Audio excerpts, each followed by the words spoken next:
Labor and capital are much less egalitarian, not just in their inputs, but in their outputs. Let's say that I need something that humans have to provide, like if I want a massage or if I need like someone to cook my food. The more of a human element there is in providing that service, the less egalitarian it is. Jeff Bezos probably has much better vacations than most of us, right? Because he has lots of humans running around doing whatever he needs to do. But if you look at the output of code and media, Jeff Bezos doesn't get to watch better movies and TV than we do. Jeff Bezos doesn't get to even have a better computing experience. Like Google doesn't give him some premium special Google account where his searches are better. It's the nature of code and media output that the same product is accessible to everybody. And it turns into a positive sum game where if Jeff Bezos is consuming the same product as 1,000 other people, that product's going to be better than the version that Jeff would consume on his own. Whereas with other products, that's not true. If you look at something like buying a Rolex, which is no longer about telling time, it's a signaling good. It's all about showing off, I have a Rolex. That's a zero sum game. If everybody in the world is wearing a Rolex, then people don't want to wear Rolexes anymore because they no longer signal. It's canceled out the effect. And so rich people do have an advantage in consuming that product. They'll just price it up till only they can have Rolexes, and then poor people can't have Rolexes, and Rolexes resume their signaling value. But something like watching Netflix or using Google or using Facebook or YouTube, or even, frankly, modern day cars, like rich people don't have better cars. They just have weirder cars. You can't drive a Lamborghini on the street at any speed that makes sense for a Lamborghini. So it's actually a worse car in the street. It just turned into a signaling good at that point. Your sweet spot where you want to be is somewhere like a Tesla Model 3 or like a Toyota Corolla. It's an amazing car.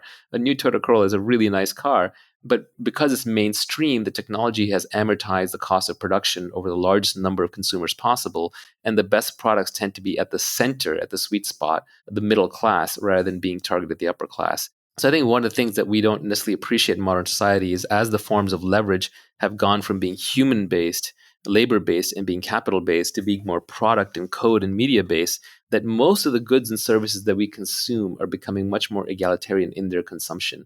Even food is becoming that way. Like food is becoming cheap and abundant, at least in the first world, too much so to our detriment. Jeff Bezos isn't necessarily eating better food. He's just eating different food, or he's eating like food that's prepared and served theatrically. So it's almost like more of, again, that human element performance. But the labor element out of food production has gone down massively. The capital element has gone down massively.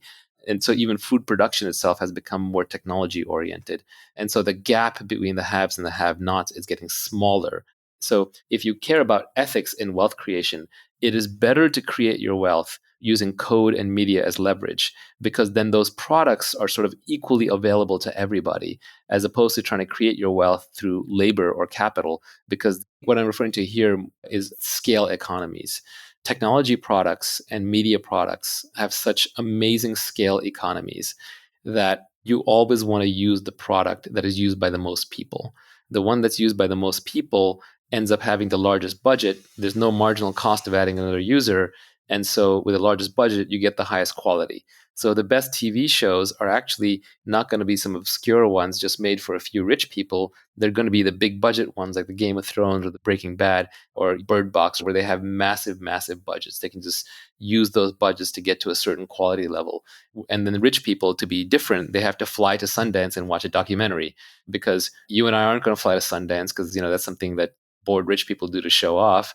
And we're not going to watch a documentary because most of them just aren't actually even that good, right? Again, if you're wealthy today, for large classes of things, you spend your money on signaling goods to show other people that you're wealthy, and you try and convert them to status, as opposed to actually consuming the goods for their own sake. People and capital as a form of leverage have a negative externality, and code and product have a positive externality attached to them, if I was going to sum up your point.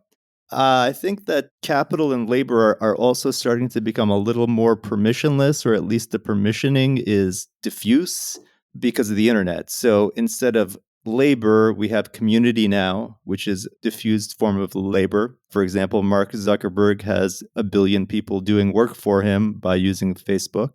And instead of going to raise capital from someone who's rich, now we have crowdfunding. So you can raise millions and millions of dollars for a charity, for a health problem, or for a business. You can do it all online. So capital and labor are also becoming permissionless, and you don't need to necessarily do it the old-fashioned way where you have to go around and ask people for permission to use their money or their time.